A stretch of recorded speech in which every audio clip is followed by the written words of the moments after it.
What's up, my YouTube page? It's me, V. Today is Thursday, November 18th, 2021. It's 10:20 in the morning.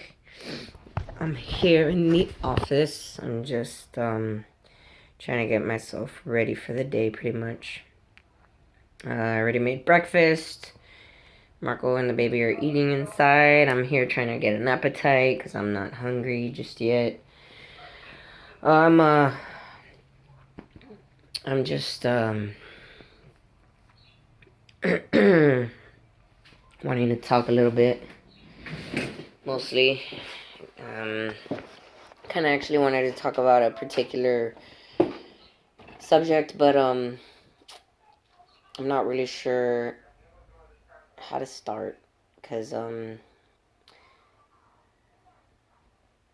it's basically a subject that ties into everything else, or at least that's how I want to talk about it, in a way that ties into everything else, like going on, and like all my videos about generational trauma and the way our world works, and basically everything, really, the social aspect of it all as well. I'm not really sure how to start it. I'll start, I guess, with the recent topic that I've been upset about in my last couple videos, talking about it. Well, actually, I only talked about it really in one video. The other one, I just put it in the title because it was, it's related to that. The whole reason why I was ranting in that beginning of the last video I put. And that's the Kenosha shootings, the protests, and the trial of Kyle Rittenhouse right now, and everything that's going on with that.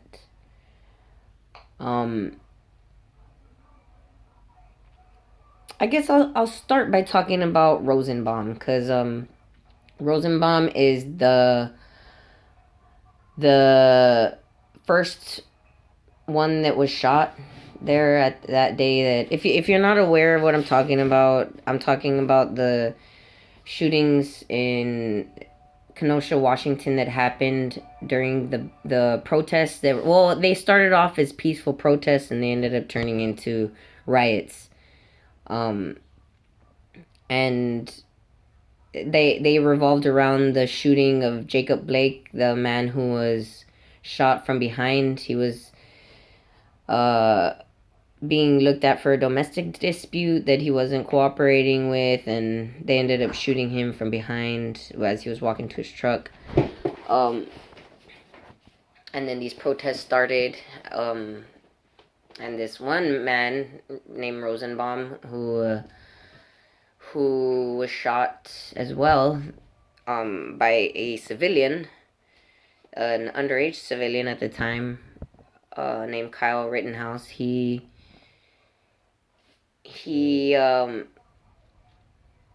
a very, I'm talking about Rosenbaum, he had a very lengthy criminal history. And so did the other two that were shot as well. And I'm pretty sure a lot of the other protesters there that didn't get shot have a pretty expansive criminal history as well, or at least some kind of criminal history. That wouldn't surprise me. I've been a protester before. I've talked to other protesters, and I know for a fact that they have criminal histories. In fact, my criminal history started once I started getting into protesting and activism and stuff like that. It's kind of a byproduct of being a part of that world. Now, I'm not saying that that's the case for everybody, as in the case for Rosenbaum and the other protesters that were shot. They weren't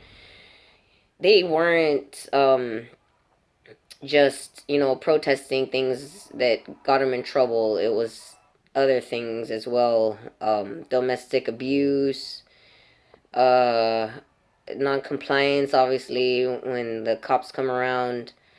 And Rosenbaum, I had heard, was a child molester. And this is where things start getting muddied as far as what was justified and what wasn't in the whole thing, because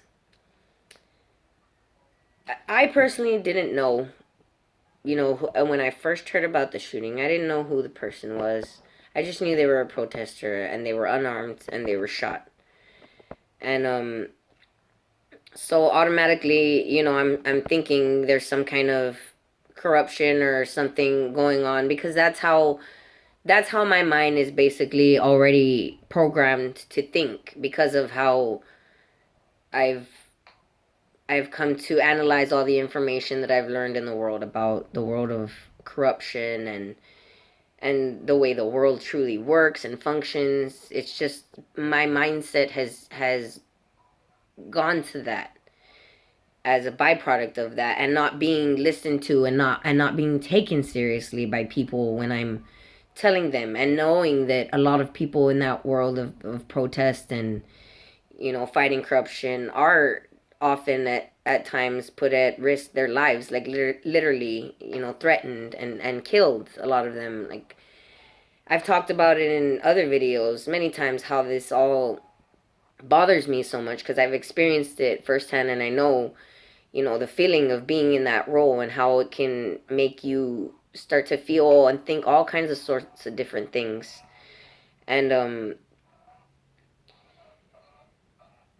and so I've, you know, basically coped by having that mechanism of just automatically thinking, all right, I'm siding with the protester on this side, and on this case. And that's, I'm not saying that I'm right in doing that at all. I'm just saying that that's the way my mind has evolved to. That's what it's evolved to because of that. But I'm still able to, take in information that I hear, that I come across, and start to change my feelings and my thoughts on a certain matter based off of that information. Hence, in the case of Rosenbaum, when I found out he was a child molester, I when I first found out about it, was like when this shooting, all this whole thing first happened, and what I had researched at the time was that he was arrested for and imprisoned for dating a high schooler when he was a 19-year-old. He was a child as well, essentially. And to me, that didn't really seem like something very out of the ordinary. I've known that that's happened a lot. I've known females when I was in high school that were dating 18, 19-year-olds, even older, some of them. And, some of them, their parents knew about it and were okay with it, so. And to me, it didn't really seem as bad either, because it's like, well, they met each other in high school, he was a senior, she was a freshman, or he was a junior and she was a sophomore or whatever, like they knew each other while they were in the same realm of existing. And so I didn't really think it was, justifiable, or even like the whole energy coming from people of the fact that he was a child molester and it was good riddance and he's garbage or whatever. I didn't really see that as, something that made sense, because of the information that I had, who he was and what he did at that time. But then recently, I've researched that apparently it wasn't, or I don't know if this was another charge, because he's had charges from a couple of different states, I guess, and so maybe the one that I saw was one charge, and then the other one was another charge. Because I know he did get out and go back in. But this other charge that I didn't hear about was that he was actually an 18-year-old, I believe, that had molested 5 boys, or he was accused of that, of molesting 5 boys when they were between the ages of 9 and 11, and that is like a problem. That's not normal. It's not something. Well, let me recant that, because this is where I'm saying it all like ties in together, and it's all related to everything that happens in the world. A lot of people don't like to talk about the fact that molestation is a real problem in their families, or in their, their childhoods, um, because they've learned to just block it out, or think of it a certain way, and just move past it. But it's a cycle that continues to happen because of the fact that people don't address it more often. We just choose to ignore it, or, see it a certain way. Um, but molestation is a real huge problem in our world. It's a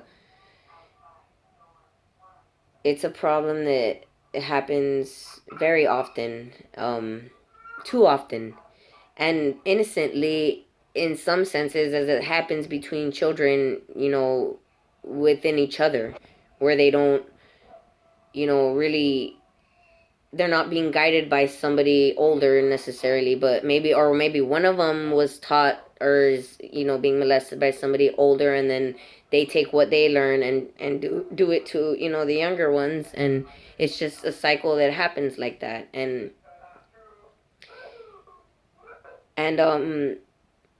it's not it's not okay, for this to go on, and it creates people that are not able to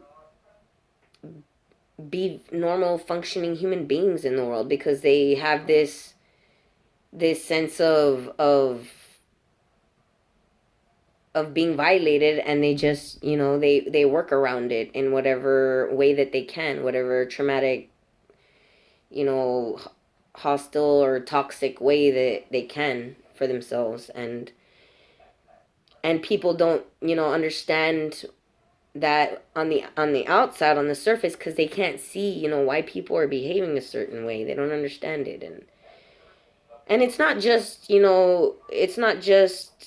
sexual molestation that can cause these these toxic behaviors within people as they grow. It's also other things, other traumatic experiences, beatings, or, even being talked down to a lot, and being shown things that are scary, or, hard for you to process, and not being able to process them in a way that's, comfortable to your own being, because you have to adapt it to whatever the realm around you is saying, or is doing, based off of you know whatever background you have, whatever makeup your human body consists of. And I'm talking about race, and